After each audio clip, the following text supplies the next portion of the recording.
Genesis chapter 1. In the beginning, God created the heavens and the earth.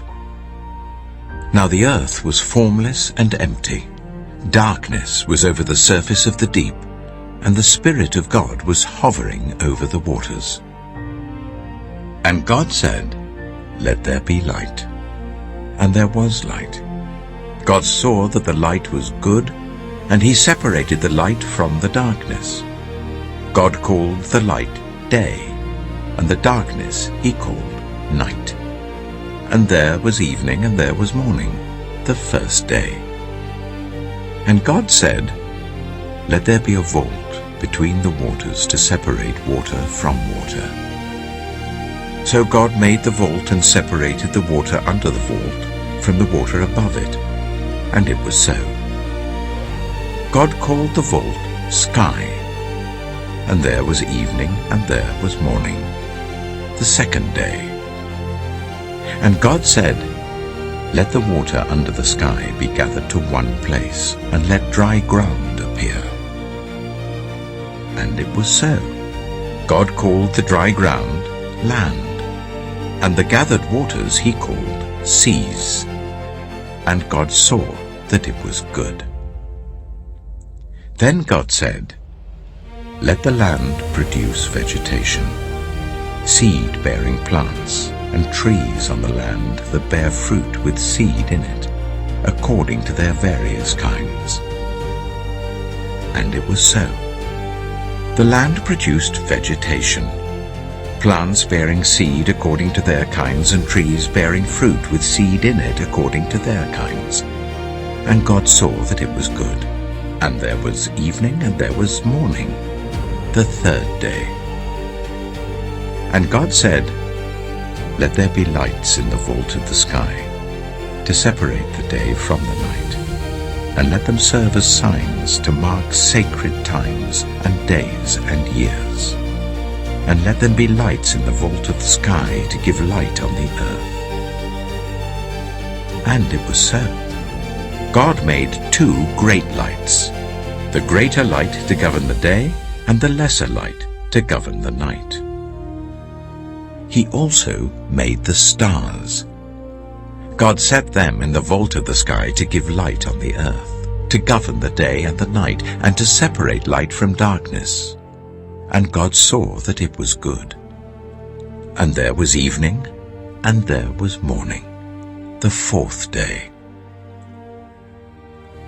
And God said, "Let the water teem with living creatures, and let birds fly above the earth, across the vault of the sky." So God created the great creatures of the sea, and every living thing with which the water teems and that moves about in it according to their kinds, and every winged bird according to its kind. And God saw that it was good. God blessed them and said, "Be fruitful, and increase in number, and fill the water in the seas, and let the birds increase on the earth." And there was evening, and there was morning, the fifth day. And God said, "Let the land produce living creatures according to their kinds, the livestock, the creatures that move along the ground, and the wild animals, each according to its kind." And it was so. God made the wild animals according to their kinds, the livestock according to their kinds, and all the creatures that move along the ground according to their kinds. And God saw that it was good. Then God said, "Let us make mankind in our image, in our likeness, so that they may rule over the fish in the sea and the birds in the sky, over the livestock and all the wild animals, and over all the creatures that move along the ground."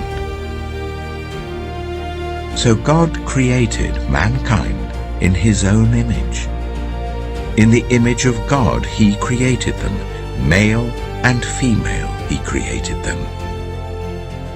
God blessed them and said to them, "Be fruitful and increase in number.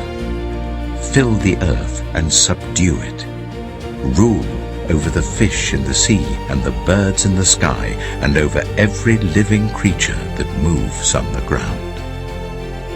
Then God said, I give you every seed-bearing plant on the face of the whole earth, and every tree that has fruit with seed in it. They will be yours for food, and to all the beasts of the earth and all the birds in the sky and all the creatures that move along the ground, everything that has the breath of life in it, I give every green plant for food. And it was so. God saw all that he had made, and it was very good. And there was evening and there was morning, the sixth day. Genesis chapter 2. Thus the heavens and the earth were completed in all their vast array. By the seventh day, God had finished the work he had been doing. So on the seventh day he rested from all his work. Then God blessed the seventh day and made it holy, because on it he rested from all the work of creating that he had done. This is the account of the heavens and the earth when they were created, when the Lord God made the earth and the heavens. Now no shrub had yet appeared on the earth, and no plant had yet sprung up. For the Lord God had not sent rain on the earth, and there was no one to work the ground. But streams came up from the earth and watered the whole surface of the ground. Then the Lord God formed a man from the dust of the ground, and breathed into his nostrils the breath of life. And the man became a living being. Now the Lord God had planted a garden in the east, in Eden, and there he put the man he had formed. The Lord God made all kinds of trees grow out of the ground, trees that were pleasing to the eye and good for food. In the middle of the garden were the tree of life and the tree of the knowledge of good and evil. A river watering the garden flowed from Eden. From there it was separated into 4 headwaters. The name of the first is the Pishon. It winds through the entire land of Havilah, where there is gold. The gold of that land is good. Aromatic resin and onyx are also there. The name of the second river is the Gihon. It winds through the entire land of Cush. The name of the third river is the Tigris. It runs along the east side of Ashur, and the fourth river is the Euphrates. The Lord God took the man and put him in the Garden of Eden to work it and take care of it. And the Lord God commanded the man, You are free to eat from any tree in the garden, but you must not eat from the tree of the knowledge of good and evil, for when you eat from it, you will certainly die. The Lord God said, It is not good for the man to be alone. I will make a helper suitable for him. Now the Lord God had formed out of the ground all the wild animals and all the birds in the sky. He brought them to the man to see what he would name them, and whatever the man called each living creature, that was its name. So the man gave names to all the livestock, the birds in the sky, and all the wild animals. But for Adam no suitable helper was found. So the Lord God caused the man to fall into a deep sleep. And while he was sleeping, he took one of the man's ribs and then closed up the place with flesh. Then the Lord God made a woman from the rib he had taken out of the man, and he brought her to the man. The man said, This is now bone of my bones and flesh of my flesh. She shall be called woman, for she was taken out of man. That is why a man leaves his father and mother and is united to his wife, and they become one flesh. Adam and his wife were both naked, and they felt no shame. Genesis chapter 3. Now the snake was more crafty than any of the wild animals the Lord God had made. He said to the woman, "Did God really say, 'You must not eat from any tree in the garden'?" The woman said to the snake, "We may eat fruit from the trees in the garden, but God did say, 'You must not eat fruit from the tree that is in the middle of the garden, and you must not touch it, or you will die.'" "You will not certainly die," the snake said to the woman. "For God knows that when you eat from it, your eyes will be opened, and you will be like God, knowing good and evil." When the woman saw that the fruit of the tree was good for food and pleasing to the eye, and also desirable for gaining wisdom, she took some and ate it. She also gave some to her husband who was with her, and he ate it. Then the eyes of both of them were opened, and they realized they were naked. So they sewed fig leaves together and made coverings for themselves. Then the man and his wife heard the sound of the Lord God as he was walking in the garden in the cool of the day. And they hid from the Lord God among the trees of the garden. But the Lord God called to the man, "Where are you?" He answered, "I heard you in the garden, and I was afraid because I was naked, so I hid." And he said, "Who told you that you were naked? Have you eaten from the tree that I commanded you not to eat from?" The man said, "The woman you put here with me, she gave me some fruit from the tree, and I ate it." Then the Lord God said to the woman, "What is this you have done?" The woman said, "The snake deceived me, and I ate." So the Lord God said to the snake, "Because you have done this, cursed are you above all livestock and all wild animals. You will crawl on your belly, and you will eat dust all the days of your life. And I will put enmity between you and the woman, and between your offspring and hers. He will crush your head, and you will strike his heel." To the woman he said, "I will make your pains in childbearing very severe. With painful labor you will give birth to children. Your desire will be for your husband, and he will rule over you." To Adam he said, "Because you listened to your wife, and ate fruit from the tree about which I commanded you, you must not eat from it. Cursed is the ground because of you. Through painful toil you will eat food from it all the days of your life. It will produce thorns and thistles for you, and you will eat the plants of the field. By the sweat of your brow you will eat your food, until you return to the ground, since from it you were taken. For dust you are, and to dust you will return." Adam named his wife Eve, because she would become the mother of all the living. The Lord God made garments of skin for Adam and his wife, and clothed them. And the Lord God said, "The man has now become like one of us, knowing good and evil. He must not be allowed to reach out his hand and take also from the tree of life and eat, and live forever."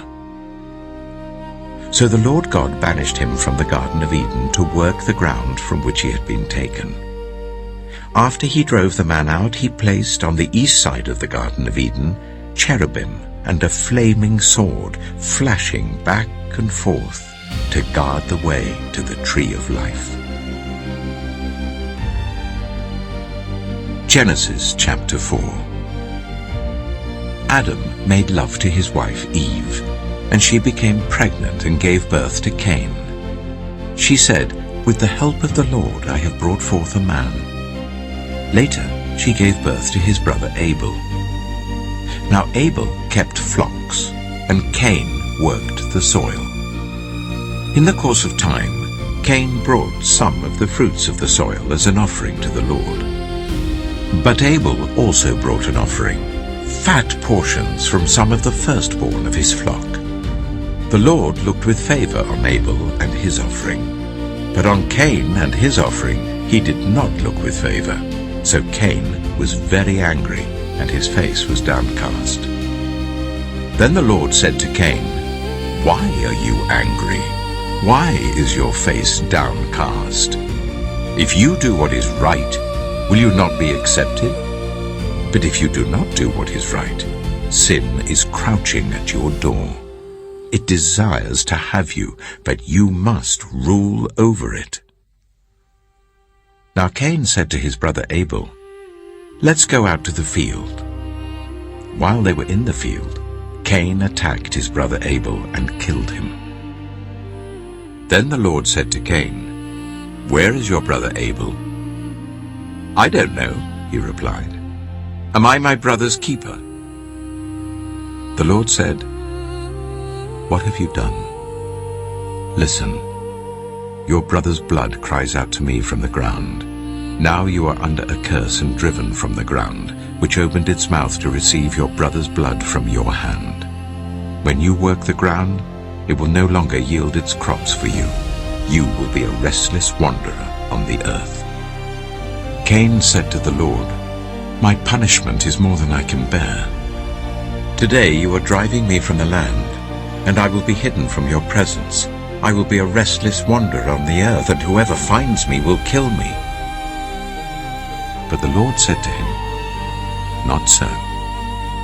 Anyone who kills Cain will suffer vengeance 7 times over." Then the Lord put a mark on Cain, so that no one who found him would kill him. So Cain went out from the Lord's presence and lived in the land of Nod, east of Eden. Cain made love to his wife, and she became pregnant and gave birth to Enoch. Cain was then building a city, and he named it after his son Enoch. To Enoch was born Irad, and Irad was the father of Mehujael, and Mehujael was the father of Methusael, and Methusael was the father of Lamech. Lamech married 2 women, one named Ada and the other Zillah.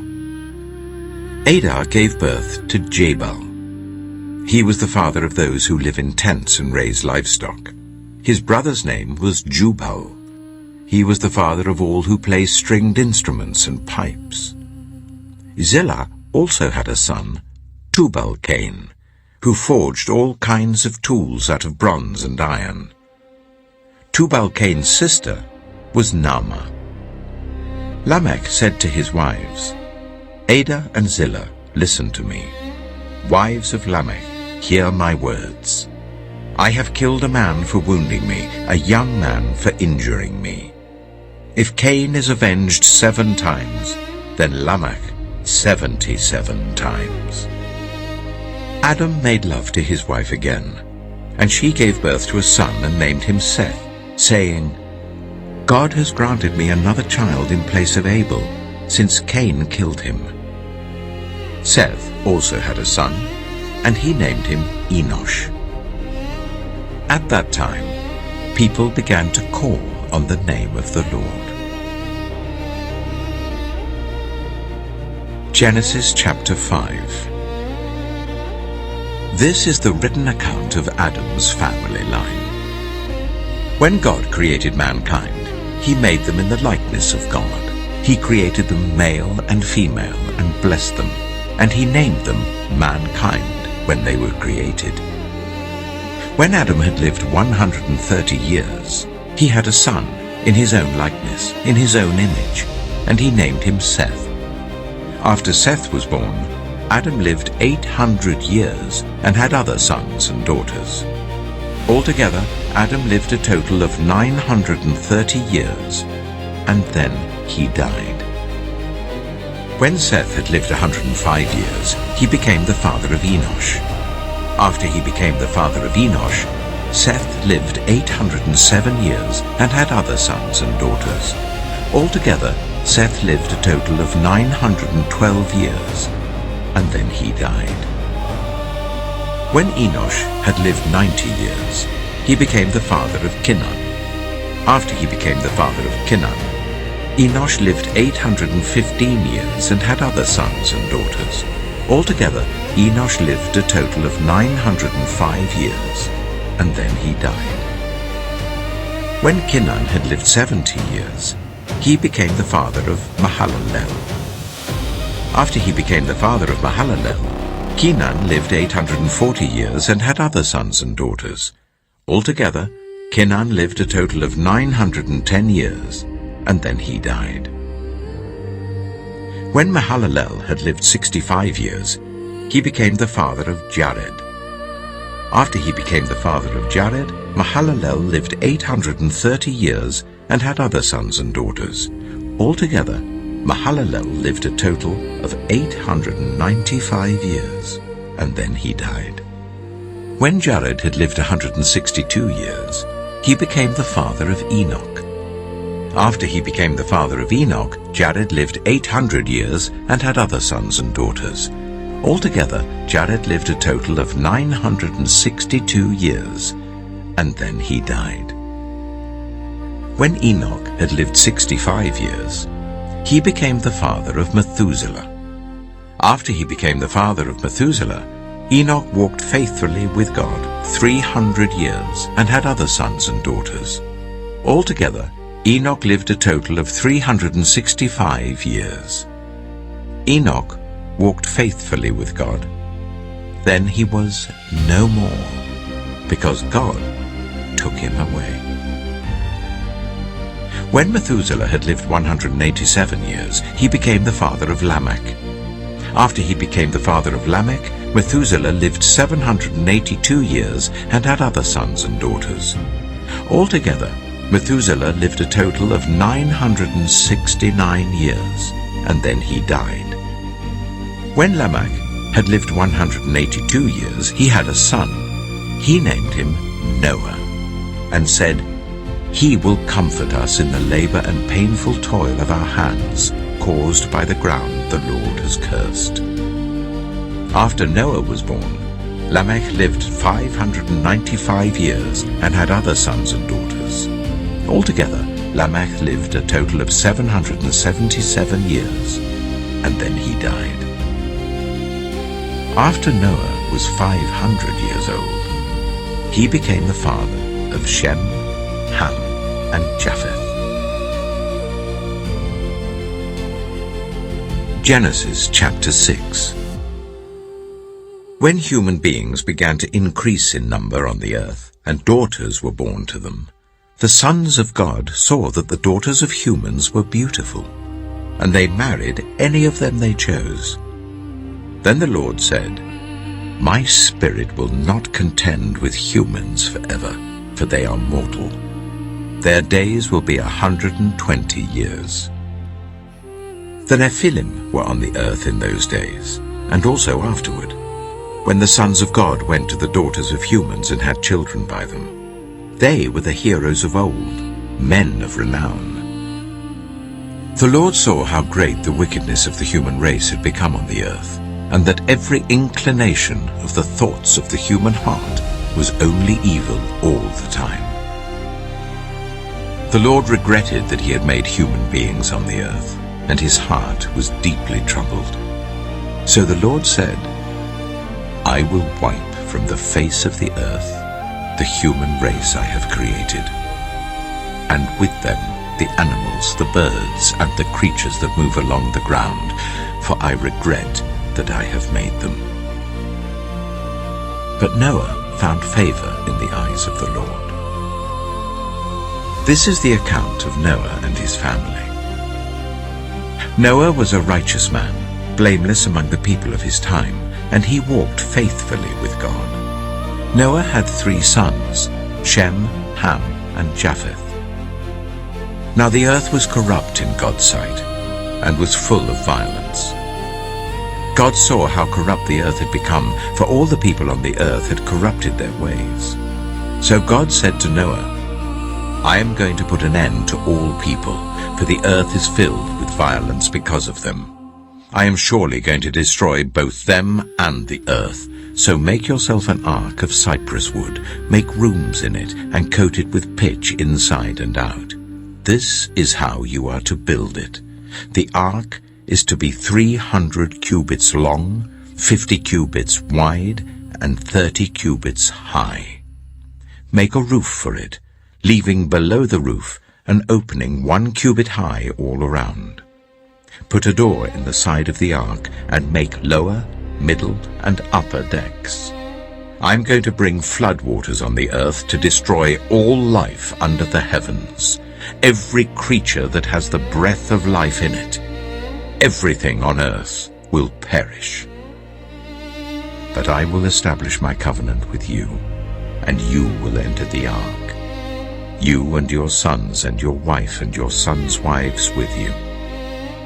You are to bring into the ark 2 of all living creatures, male and female, to keep them alive with you. 2 of every kind of bird, of every kind of animal, and of every kind of creature that moves along the ground will come to you to be kept alive. You are to take every kind of food that is to be eaten and store it away as food for you and for them. Noah did everything just as God commanded him. Genesis chapter 7. The Lord then said to Noah, "Go into the ark, you and your whole family, because I have found you righteous in this generation. Take with you 7 pairs of every kind of clean animal, a male and its mate, and 1 pair of every kind of unclean animal, a male and its mate, and also 7 pairs of every kind of bird, male and female, to keep their various kinds alive throughout the earth. 7 days from now, I will send rain on the earth for 40 days and 40 nights, and I will wipe from the face of the earth every living creature I have made." And Noah did all that the Lord commanded him. Noah was 600 years old when the floodwaters came on the earth. And Noah and his sons and his wife and his sons' wives entered the ark to escape the waters of the flood. Pairs of clean and unclean animals, of birds and of all the creatures that move along the ground, male and female, came to Noah and entered the ark as God had commanded Noah. And after the 7 days, the floodwaters came on the earth. In the 600th year of Noah's life, on the 17th day of the 2nd month, on that day, all the springs of the great deep burst forth, and the floodgates of the heavens were opened, and rain fell on the earth 40 days and 40 nights.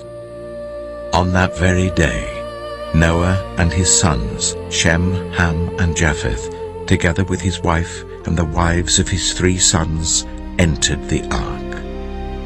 They had with them every wild animal according to its kind, all livestock according to their kinds, every creature that moves along the ground according to its kind, and every bird according to its kind, everything with wings. Pairs of all creatures that have the breath of life in them came to Noah and entered the ark. The animals going in were male and female of every living thing, as God had commanded Noah. Then the Lord shut him in. For 40 days the flood kept coming on the earth. And as the waters increased, they lifted the ark high above the earth. The waters rose and increased greatly on the earth, and the ark floated on the surface of the water. They rose greatly on the earth, and all the high mountains under the entire heavens were covered. The waters rose and covered the mountains to a depth of more than 15 cubits.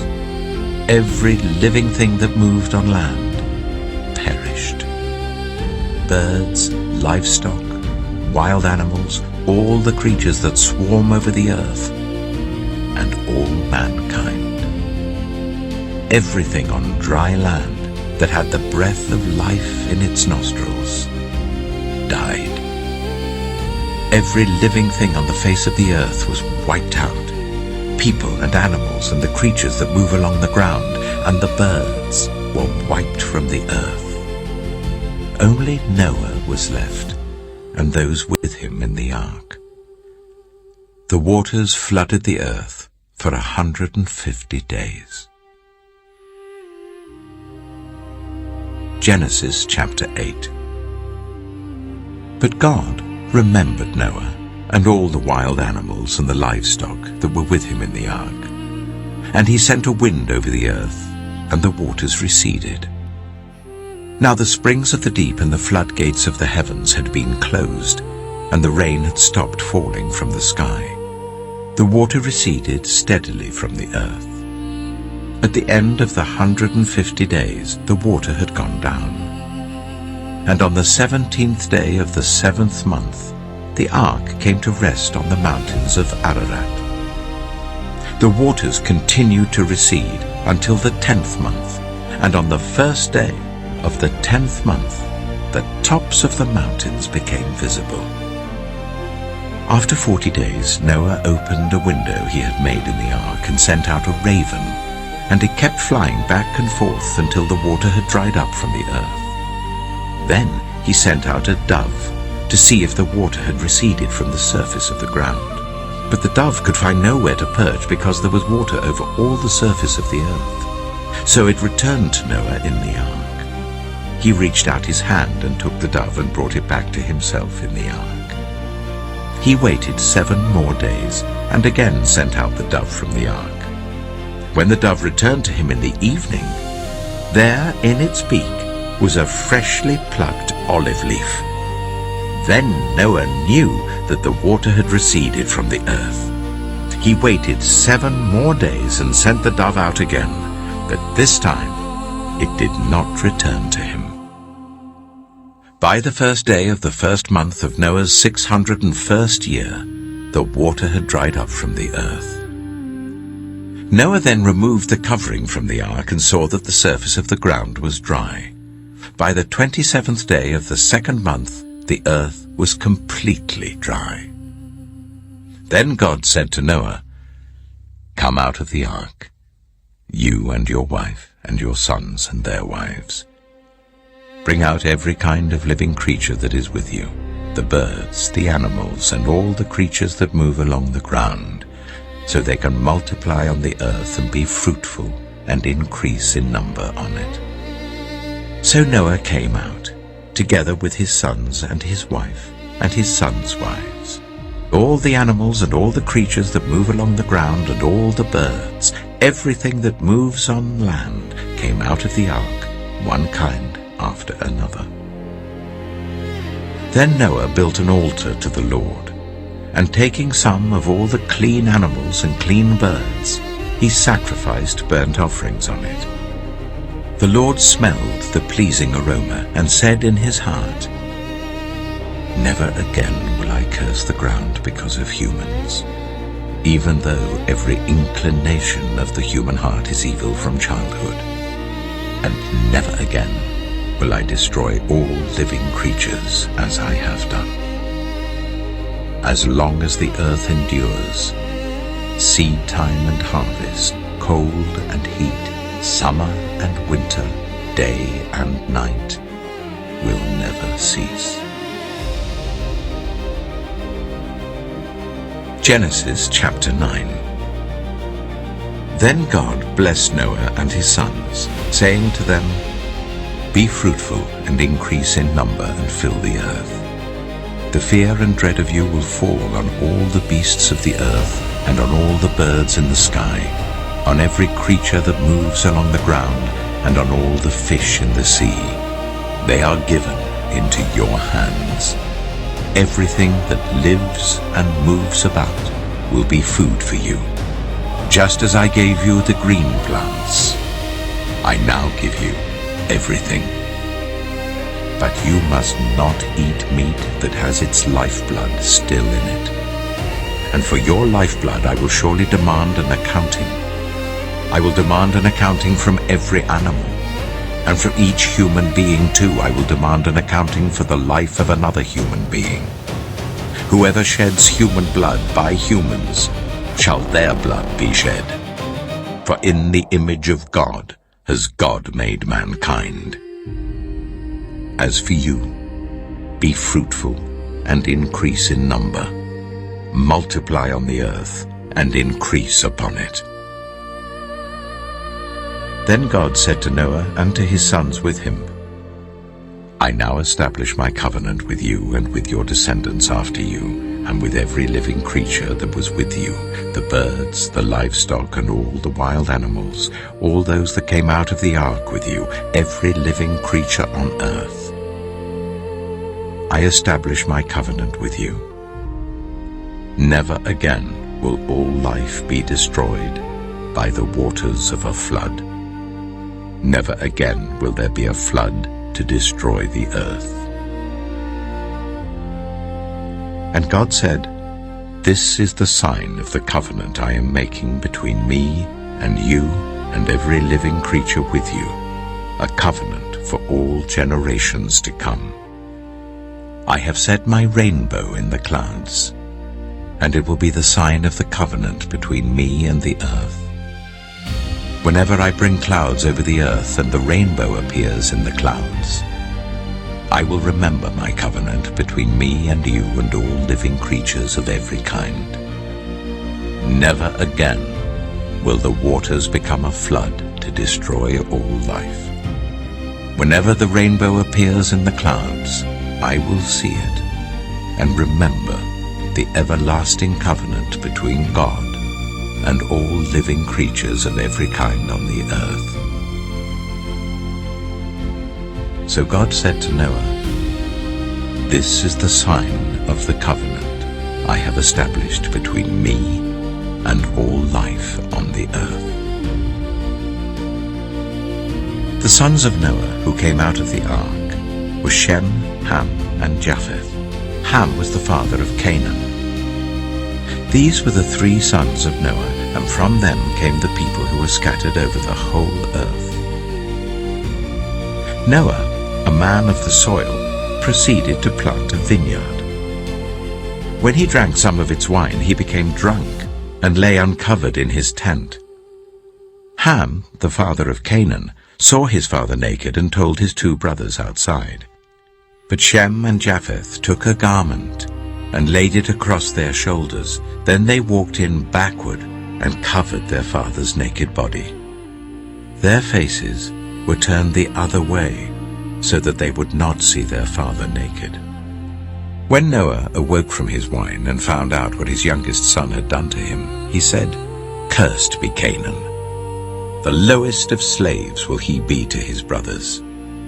He also said, "Praise be to the Lord, the God of Shem. May Canaan be the slave of Shem. May God extend Japheth's territory. May Japheth live in the tents of Shem, and may Canaan be the slave of Japheth." After the flood, Noah lived 350 years. Noah lived a total of 950 years, and then he died. Genesis chapter 10. This is the account of Shem, Ham, and Japheth, Noah's sons, who themselves had sons after the flood. The sons of Japheth: Gomer, Magog, Madai, Javan, Tubal, Meshach, and Tiras. The sons of Gomer: Ashkenaz, Riphath, and Togarmah. The sons of Javan: Elisha, Tarshish, the Kittites, and the Rodanites. From these the maritime peoples spread out into their territories by their clans within their nations, each with its own language. The sons of Ham: Cush, Egypt, Put, and Canaan. The sons of Cush: Seba, Havilah, Sabta, Reamah, and Sabtika. The sons of Reamah: Sheba and Dedan. Cush was the father of Nimrod, who became a mighty warrior on the earth. He was a mighty hunter before the Lord. That is why it is said, like Nimrod, a mighty hunter before the Lord. The first centers of his kingdom were Babylon, Uruk, Akkad, and Calnu in Shinar. From that land he went to Assyria, where he built Nineveh, Rehoboth, Calah, and Resen, which is between Nineveh and Calah, which is the great city. Egypt was the father of the Ludites, Anamites, Lehabites, Naphtuhites, Pathrusites, Casluhites, from whom the Philistines came, and Caphtorites. Canaan was the father of Sidon his firstborn, and of the Hittites, Jebusites, Amorites, Girgashites, Hivites, Archites, Sinites, Arvadites, Zemarites, and Hamathites. Later the Canaanites' clans scattered, and the borders of Canaan reached from Sidon towards Gerar as far as Gaza, and then towards Sodom, Gomorrah, Admah, and Zeboim as far as Lasha. These are the sons of Ham by their clans and languages, in their territories and nations. Sons were also born to Shem, whose older brother was Japheth. Shem was the ancestor of all the sons of Eber. The sons of Shem: Elam, Ashur, Arphaxad, Lud, and Aram. The sons of Aram: Az, Hul, Gether, and Meshech. Arphaxad was the father of Shelah, and Shelah the father of Eber. 2 sons were born to Eber. One was named Peleg, because in his time the earth was divided. His brother was named Joktan. Joktan was the father of Almodad, Sheleph, Hazarmephet, Jira, Hadoram, Uzam, Dila, Obal, Abimeel, Sheba, Ophir, Havilah, and Jobab. All these were sons of Joktan. The region where they lived stretched from Mesha towards Sephah in the eastern hill country. These are the sons of Shem by their clans and languages, in their territories and nations. These are the clans of Noah's sons, according to their lines of descent within their nations. From these, the nations spread out over the earth after the flood.